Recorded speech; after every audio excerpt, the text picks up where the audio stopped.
আজকে এসে গেছি কালো জামের এই রেসিপিটা নিয়ে। তো তোমরা যদি দোকানের মতন কালো জাম বাড়িতে কখনো ট্রাই করতে চাও, তো আমার এই রেসিপিটা ফলো করে দেখতে পারো। তো প্রথমে এখানে আমি 200 গ্রাম ক্ষীর নিয়ে নিয়েছিলাম। তো মাওয়াটাকে প্রথমে হাত দিয়ে ভালোভাবে এরকমভাবে স্ক্র্যাম্বল করে নেওয়ার পর অল্প অল্প জলের ছিটা দিয়ে ভালোভাবে নরম করে মেখে নিয়েছিলাম। তারপর দিয়েছি 2 চামচ ময়দা আর সামান্য বেকিং পাউডার দিয়ে একসাথে সব কিছু ভালোভাবে মেখে নিয়েছিলাম। তো কিছুক্ষণ ভালোভাবে হাত দিয়ে এইভাবে মেখে নিয়েছিলাম। তো মেখে নেওয়ার পর একটা ডো মতন হয়ে যাওয়ার পর সামান্য দিয়েছি রেড ফুড কালার।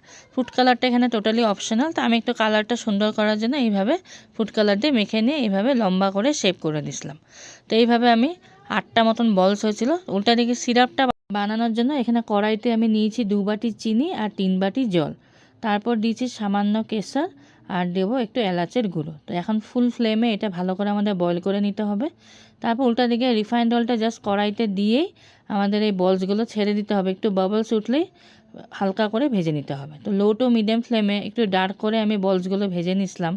ভালো করে ভেজে নেওয়ার পর উঠিয়ে রেখে এই গরম সিরাপটার মধ্যে এখন আমি সব বলসগুলো দিয়ে প্রায় 2 ঘন্টা ঢাকনা দিয়ে রেখে দেবো। তো 2 ঘন্টা পর উঠিয়ে দেখলাম বলসগুলো ফুলে একদম ডাবল হয়ে গেছে।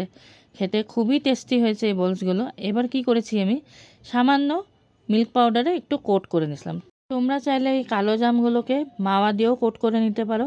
তা আমি যেহেতু মাওয়া ছিল না আর ওই জন্যই মিল্ক পাউডার দিয়ে কোট করে সবগুলো রেডি করে নিয়েছিলাম।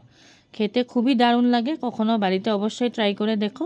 তো এবার একটা কালো জাম আমি উঠিয়ে নিলাম, তোমাদের ভেঙে দেখাচ্ছি কতটা সফট হয় এই কালো জামগুলো বাড়িতে যদি খুব সুন্দরভাবে বানানো হয়।